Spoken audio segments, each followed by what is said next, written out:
That's the acceleration of this thing. Seriously quick. I'm now doing 140. I'm back traveling around a few little places, and I thought I'd do a quick video on my Tesla, let everyone know how I'm getting on with it. This is my little insight of what I think about this Tesla Model S 85D. So what's it been like driving this Tesla for nearly a year now? My honest truth, after going from a 4.4 TDVA, and to be fair, I've had about probably 27-30 other different cars, I've got to say I don't think I'd ever go back to a mechanical car again. I really don't see the need. There seems to be lots of people that slate these Teslas, oh it's not a proper car, and oh it's a boring car. I would turn around and say drive one. Oh Boże.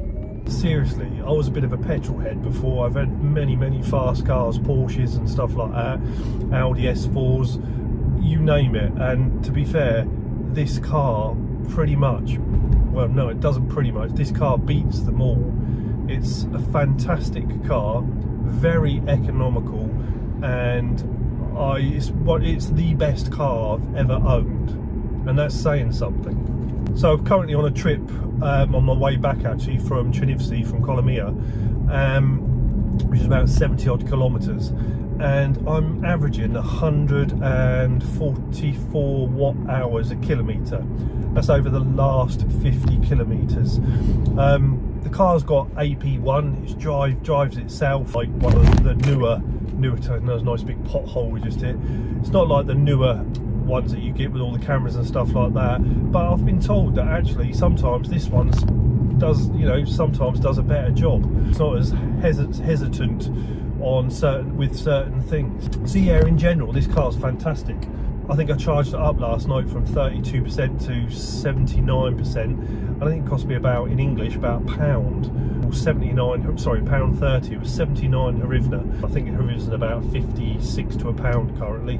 So I'm currently on 55%, and it's telling me I have got 200 are projected based over the data so far, 269 kilometers left, which I think is really good. Slight interruption there. We had a roadblock. They're checking everyone's ID. Funny enough, going out towards Chernivtsi, obviously there's a border that way. Last night we had a load of drones and rockets coming, so I'm actually a bit tired from it. I was woken up about 3 o'clock with gunfire and drones with loads of spotlights trying to find them. So Tesla Model S, is it good for luggage space? Is it good for occupancies? Car's fantastic. Seriously, I went from a Range Rover into this, and this car has got a massive amount of space. I think I could get more in this. In fact, I know I can get more in this than I can in the Range Rover. The front is pretty much all we ever use. I could put all the shopping and everything in the front there. In the back, I've got a huge space. I've actually fitted a door in here as well, and I actually had a 150 or 125 litre hot water cylinder in the box with all the other bits in it as well. I'll probably show a picture up in the corner of it actually in here. So the car's fantastic. It's really easy to flip down the seats in the back there. They're literally, I think it's a 60-40 they call it, 60-40 split. This is one little lever and they drop down and then push them back up.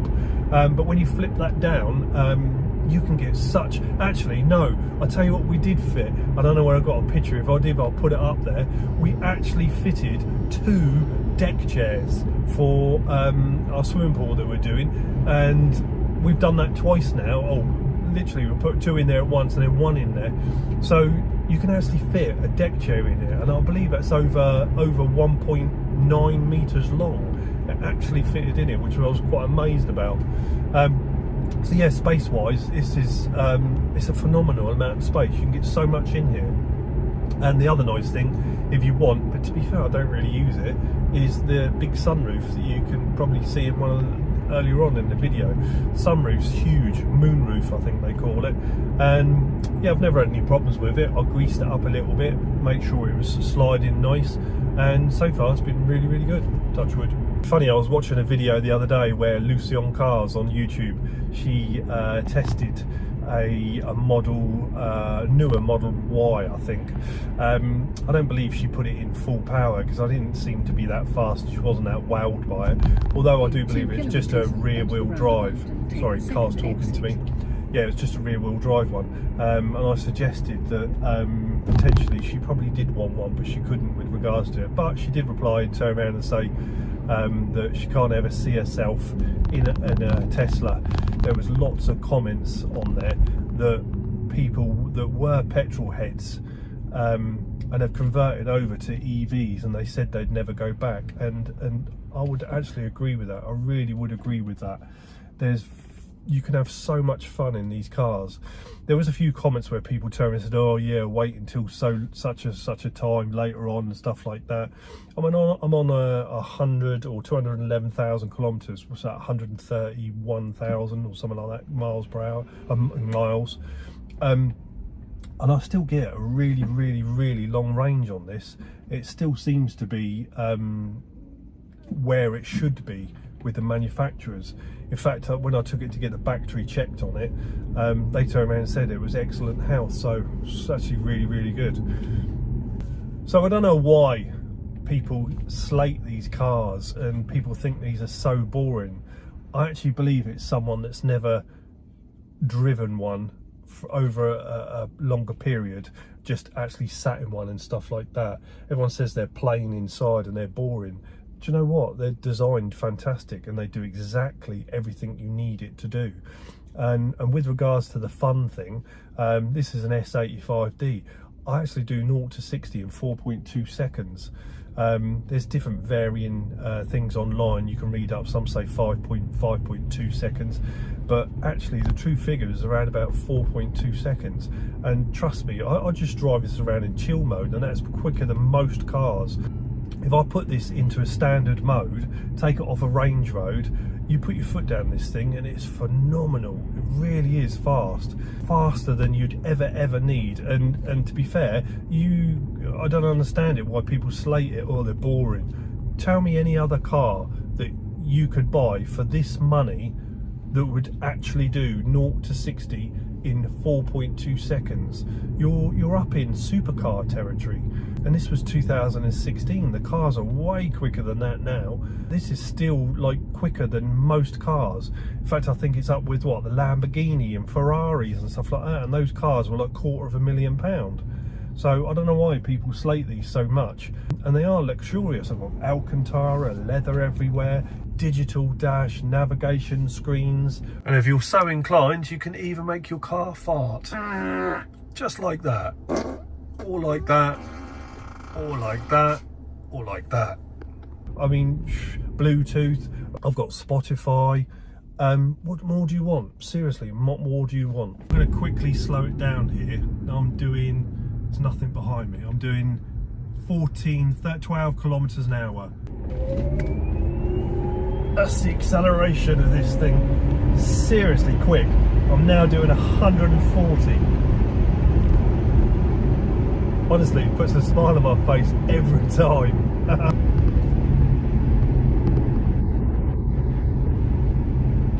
If you are watching this and you're not subscribed, please subscribe, hit the like channel, and obviously share the content so I can spread it further and hopefully push the channel a little bit more. Another question, what's the roads like in Ukraine? To be fair, they're not bad. They're not bad. Obviously, if you go into the out of the cities, and when I say out of the cities, I mean like in the villages and stuff like that, they can be a bit rough. They can be, and there's a lot of potholes and stuff like that, but they are getting better. They have repaired quite a few. I'm driving back from Chernivtsi at the moment, back into Kolomia, and to be fair, pretty much all the way, the roads are very good. Very smooth. Yeah, the car's lovely. Car's got air suspension, so it is quite good. But in general, the roads here are pretty good, and they have got good road marking. So the Tesla, when it's on autopilot, works very well. Anyone who's hesitant about getting an EV, worried about the distance they can travel on it and stuff like that, and it is actually a thing. When you first actually get one, you do worry about travelling long distances and stuff like that. But obviously you get so used to it. This car can go it can actually go really, really long distances. Like I said earlier, I've been to England and back, Poland and back, loads of places in it, and I've never had any problem. And there's always superchargers if you want to go across Europe, and they're really, really good. The car does a fantastic job of navigating. You just put it in there and it tells you all the stops, tell you when you're going to get there, how long you need to charge up for, and your final destination, what you're going to get there, battery percentage. So it's actually really, really good. So I'm going to quickly show you how easy it is to overtake in a minute.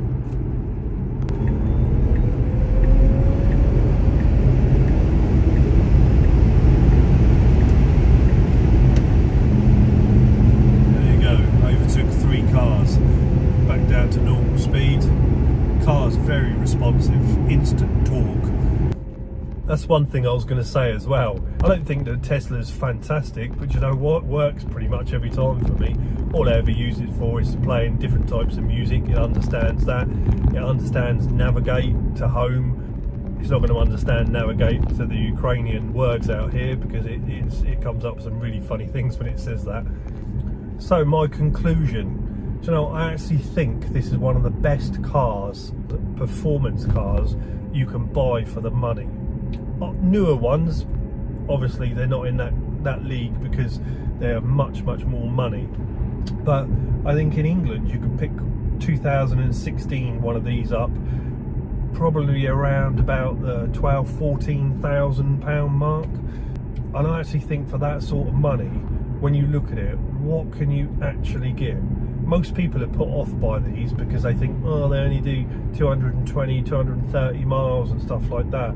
But seriously, when do you ever use more than that? When do you actually travel on a daily basis more than 23 or 230 miles in one day? And if you do, most of the time you've got to stop anyway. And if you're lucky enough, you can get to a late 2016, it'll have free supercharging as well, which is just bonus, isn't it? You can't go wrong. You have no servicing to do apart from maybe changing an air filter, checking the screen washer fluid. Everything just seems to work on these, and I haven't, literally, touch wood, I've never had anything go wrong so far apart from a headlight. So I'm actually going to do another 0 to 100 or 0 to 60 miles per hour. You can see it, I'll put it in 0.5, you can see the holder on it, purely because I think it gives a better idea of actually the speed of this. So this is a 0 to 60, genuine. Ready? Oh Boże. Really? That is 100. O matko.